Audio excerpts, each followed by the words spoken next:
Party మారుతున్నట్లు వస్తున్న వార్తల్లో వాస్తవం లేదని బీజేపీ నాయకులు భానుక మల్లికార్జున్ స్పష్టం చేశారు. కంటోన్మెంట్ బీజేపీలో గత కొన్నేళ్లుగా పార్టీ కోసం కష్టపడిన నాయకులలో తాను ఒకడినని తెలిపారు. నామినేటెడ్ పదవి కోసం ఆశిస్తున్న నేపథ్యంలో కొంతమంది నాయకులు పని కట్టుకుని చేస్తున్న దుష్ప్రచారాన్ని ఆయన తిప్పికొట్టారు. పార్టీ కోసం విధేయుడిగా పనిచేస్తున్న తమకు నామినేటెడ్ సభ్యుడిగా అవకాశం కల్పించారని అధిష్టాన పెద్దలు కేంద్ర మంత్రులు కిషన్ రెడ్డి, బండి సంజయ్, ఎంపీ ఈటెల రాజేందర్ కు విజ్ఞప్తి చేసినట్లు వెల్లడించారు. గత 4 సంవత్సరాలుగా నామినేటెడ్ సభ్యుడిగా కొనసాగుతున్న వ్యక్తికే మళ్లీ కొనసాగించకుండా కొత్త వారికి అవకాశం ఇవ్వాలని కోరినట్లు తెలిపారు. నామినేటెడ్ పదవి కోసం తాను అధిష్టాన పెద్దలను కలవడం ఇష్టం లేకనే కొంతమంది దుష్ప్రచారం చేస్తున్నట్లు భానుక మల్లికార్జున్ విమర్శించారు.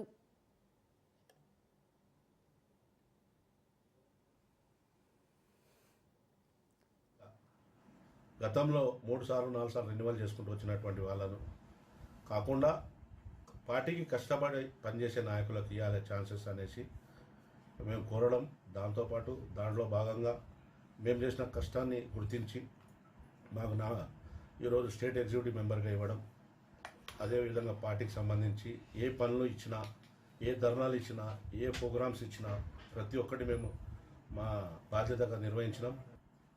అసెంబ్లీలో అత్యధిక మెజార్టీ తెచ్చినాం మేమే. మళ్ళీ బై ఎలక్షన్లో అసెంబ్లీలో అత్యధిక మెజార్టీ తెచ్చినాం. అదేవిధంగా ఎంపీ గారి గిట ఇదే వార్డులో అత్యధిక మెజార్టీ తెచ్చినాం. ప్రతిరోజు మేము ప్రజలలో ఉంటున్నాం కాబట్టి ఈరోజు నామినేటెడ్ అనేది ప్రక్రియ వచ్చింది.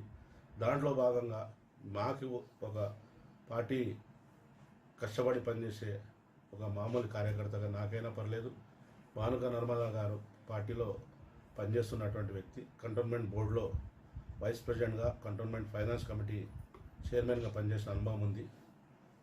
తప్పకుండా మా ఇద్దరిలో ఎవరికైనా ఒకరికి నామినేటెడ్ పదవి ఇవ్వాలని మహిళగా ఒకవేళ గుర్తించి ఈరోజు 33%, 50% అని పోతున్నారు కాబట్టి ఈ నామినేటెడ్ పదవి కొత్త వాళ్ళకు ఇవ్వాలనేసి మేము హైకమాండ్ గారి, మన పార్టీ అధ్యక్షులు కిషన్ రెడ్డి గారిని, అదేవిధంగా బండి సంజయ్ గారిని, అదేవిధంగా మా స్థానిక ఎంపీ ఈటెల రాజేందర్ గారిని, అదేవిధంగా రాజ్యసభ సభ్యులు డాక్టర్ భగవత్ కరాడ్ గారిని, ఇక్కడ ఉన్నటువంటి రాష్ట్రంలో ఉన్నటువంటి మా జిల్లా అధ్యక్షులను, అందరినీ సీనియర్ నాయకులను ఈసారి నామినేటెడ్గా గతంలో 3 సార్లు 4 సార్లు రెన్యువల్ చేసుకుంటూ వచ్చినటువంటి వాళ్ళను కాకుండా